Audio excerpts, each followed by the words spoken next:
వైఎస్ఆర్ కుటుంబ సభ్యులు ప్రతి ఒక్కరికి పేరు పేరున కృతజ్ఞతలు తెలియజేస్తున్నాము. వైసీపీ హయాంలో 17 మెడికల్ కాలేజీలను ఆమోదించి అవన్నీ దాదాపు చాలా కాలేజీలు చివరి దశకు చేరుకున్నాయి.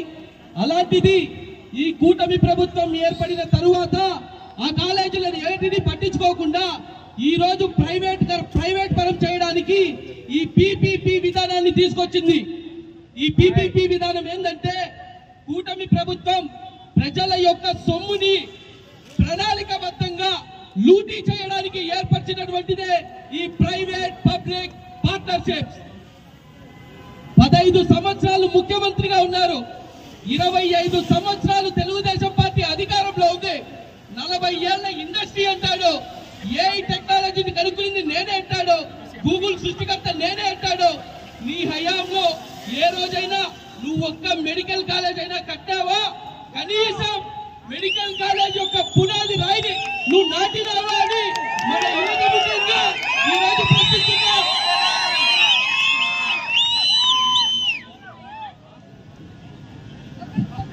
మన దివంగత ప్రీతమ నేత వైఎస్ రాజశేఖర రెడ్డి గారి హయాంలో 5 మెడికల్ కాలేజీలను నిర్మించాడు.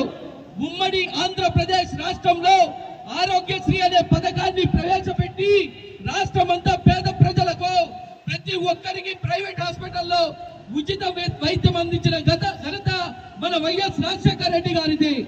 అదే స్ఫూర్తితో ఆయన కుమారుడు 2019లో ముఖ్యమంత్రిగా అధికారం చేపట్టి 2 సంవత్సరాలు కరోనాతో కొట్టుమిట్టాడుతుంది. మన దేశమే కాదు ప్రపంచ వ్యాప్తంగా ప్రతి ఒక్క దేశం అతలాకుతలమైంది. అటువంటి పరిస్థితుల్లో నూతనంగా ముఖ్యమంత్రిగా ఎన్నికైనటువంటి వైఎస్ జగన్మోహన్ రెడ్డి గారు అధికారం చేపట్టిన 6 నెలల్లోనే ప్రతి ఒక్క సంక్షేమాన్ని ఇంటింటికి ప్రవేశపెట్టాడు. ఆ కరోనా మహమ్మారి 2 సంవత్సరాలు రాష్ట్రంలో ఉన్న 3వ సంవత్సరం 17 మెడికల్ కాలేజీలను స్థాపించి అందులో ఇదే సెప్టెంబర్ 2 ఏళ్ల ముందు సెప్టెంబర్ 15వ తేదీన మన మాజీ ముఖ్యమంత్రి వర్యులు వైఎస్ జగన్మోహన్ రెడ్డి గారు 5 మెడికల్ కాలేజీలని ఓపెన్ చేయడం జరిగింది. చంద్రబాబు నాయుడు గారిని ఈ వేదిక నుంచి ఒకటే అడుగుతున్నా. మొన్న మీరు అనంతపురంలో సూపర్ 6 సూపర్ హిట్, అది సూపర్ హిట్ కాదు సూపర్ ఫట్, ఆ వేదికలో మీరు మాట్లాడుతూ ఈ మాజీ ముఖ్యమంత్రి ఒక్క మెడికల్ కాలేజీనైనా కట్టినాడా అని అడిగినారు. చంద్రబాబు నాయుడు గారు కళ్ళు పెద్దవి చేసి చూడండి. ఈరోజు 19/9/2025 వైఎస్ఆర్ జిల్లా పులివెందల గడ్డపైన ఉన్న పులివెందల పులి వైఎస్ జగన్మోహన్ రెడ్డి గారు ప్రభుత్వ మెడికల్ హాస్పిటల్, ప్రభుత్వ జనరల్ హాస్పిటల్, ప్రభుత్వ మెడికల్ కాలేజ్. ఎవరైనా మన రాష్ట్రంలో కాలేజీలు మనం ఏర్పరచుకొని మన పిల్లలు ఆ కాలేజీల్లో చదివి ఈ పేద ప్రజలకి వాళ్ళు ఉచితంగా వైద్యం చేస్తే ఎంత గొప్పగా ఉంటుంది. గవర్నమెంట్ హాస్పిటళ్లలో చేసే వైద్యం సేవతో సమానం. చంద్రబాబు నాయుడు గారు మనకు ఆనుకొనున్న పక్క రాష్ట్రాలు చూడండి, తమిళనాడు, కేరళ, వాళ్ళ ప్రభుత్వ హాస్పిటల్ని వాళ్ళే నడిపించుకుంటూ వాళ్ళు ప్రజలకి ఉచితంగా వైద్యం అందిస్తూ ఆరోగ్యవంతంగా ఉన్నారు. మీకు ఈ సభాముఖంగా ఒక విషయం చెప్పాలనుకుంటున్నా. నంద్యాల మెడికల్ కాలేజీలో అయినటువంటి ఒక ప్రొఫెసర్ ఒక మాట అన్నాడు. వైఎస్ జగన్మోహన్ రెడ్డి గారు నిర్మించిన ప్రభుత్వ కళాశాలలో మెడికల్ కాలేజీల్లో తరగతి గదులు అత్యాధునికంగా ఉన్నాయి. దేశ చరిత్రలో ఎక్కడా లేనటువంటి విధంగా ఉన్నాయి. ఆయన ఏ స్వార్థం కోసమో, ఆయన స్వార్థితంగా సంపాదించుకోవడం కోసమో ఈ మెడికల్ కాలేజీలని కట్టలేదు.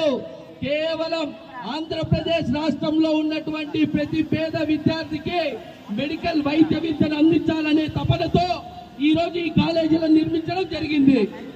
ఇంకోటి చెప్పాలనుకుంటున్నా.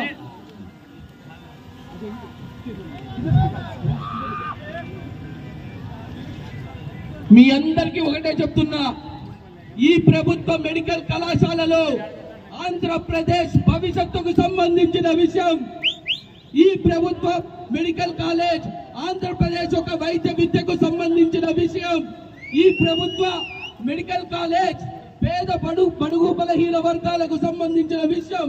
మన భవిష్యత్తును తీసుకొని పోయి ఎవరో ప్రైవేట్ వాళ్ళ కాళ్ళ దగ్గర తాకట్టు పెడితే మీ పెత్తందారుతనాన్ని, మీ పెత్తందారుల వినాదాన్ని పీకటి వేళ్లతో సైతం పెకలించి మిమ్మల్ని మోకాళ్ళ కింద కూర్చోబెట్టే రోజు దగ్గరలోనే ఉంది చంద్రబాబు నాయుడు గారు.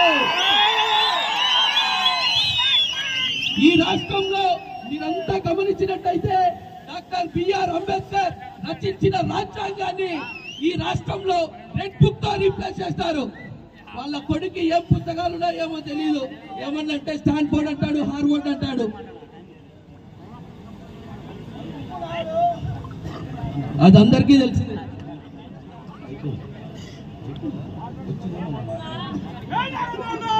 మీ అందరికీ ఒకటే చెప్తున్నా, జగన్మోహన్ రెడ్డి గారు ఏది చేసినా మనస్ఫూర్తిగా మన కోసం చేసిందే, మన భవిష్యత్తు కోసం చేసిందే. చిట్ట చివరగా సమయం తక్కువ ఉన్నందువలన మీ అందరికీ ఒకటే చెప్తున్నా, చివరగా ఆంధ్రప్రదేశ్ నీడ్స్ జగన్మోహన్ రెడ్డి విజన్. చంద్రబాబు నాయుడు మీరు ఈ పోరాటాలలో ఆ వైసీపీ కార్యకర్తల పైన ఎన్ని కేసులు పెట్టినా, మీ పోలీసులతో, మీ టీడీపీ గుండాలతో మమ్మల్ని కొట్టించినా మేము వెనకడి వేసే ప్రసక్తే లేదు. మా పార్టీ పోరాటాల నుంచి పుట్టిన పార్టీ. మా నాయకుడు పోరాట యోధుడు. అధికారంలో లేకపోయినా రాష్ట్రాన్ని ఎట్ట నడిపియాలో బాగా తెలిసిన వ్యక్తి జగన్మోహన్ రెడ్డి గారు మాత్రమే.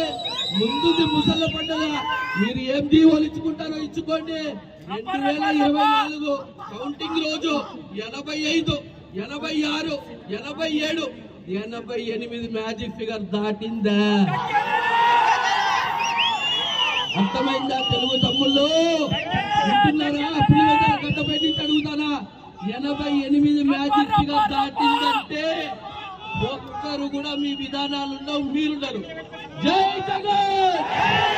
ఈ పోరాటం ఆగుతుందా? ఈ పోరాటం ఆగుతుందా? ఎవరన్నా ఆపితే మనం ఆగిపోతామా? ఎవడు వెనక్కి తిరిగి చూసే ప్రసక్తే లేదు.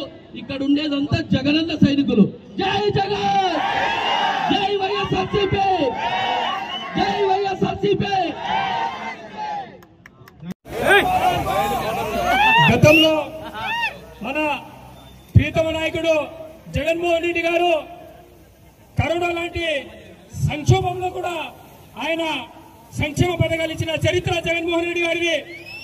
అటువంటి క్లిష్ట పరిస్థితుల్లో కూడా ఎక్కడ అభివృద్ధి ఆపకుండా మనకు మెడికల్ కాలేజీలు కానివ్వండి, సచివాలయాలు కానివ్వండి, రైతు భరోసాలు కానివ్వండి, ఇవన్నీ మొత్తం నా ప్రజలకు ఎవరు కష్టపడకూడదని చెప్పేసి జగన్మోహన్ రెడ్డి గారు స్థాపించడం జరిగింది.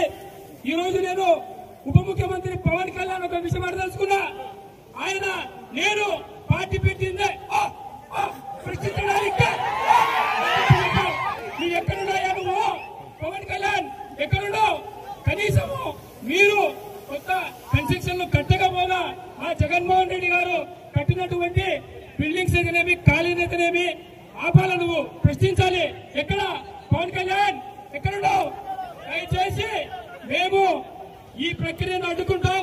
మేము విద్యార్థి విభాగం కానివ్వండి, యువత విభాగం కానివ్వండి, అన్ని అనుబంధ సంస్థలు, ప్రజలు, నాయకులు ప్రతి ఒక్కరూ ఈ మెడికల్ కాలేజ్ రద్దుని వెంటనే మీరు రద్దు చేయాలి. ఆ జీవోను రద్దు చేసేంత వరకు జగన్మోహన్ రెడ్డి గారి నాయకత్వంలో మేము పోరాడతాం.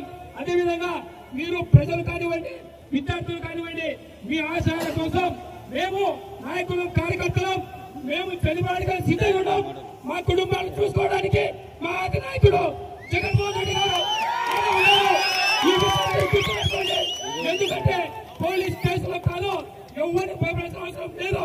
మీరు ఎంతమందిని లోపలేస్తారు, ఎంతమందిని చంపుతారు, ఒక్కడిని చంపితే 1 కోటి మంది పుడతారు. ఈ విషయం అందరూ గుర్తుపెట్టుకోండి. జై జగన్! నాయకత్వం! జై జగన్! Thank you Khan. ఇప్పుడు శ్రీకాంత్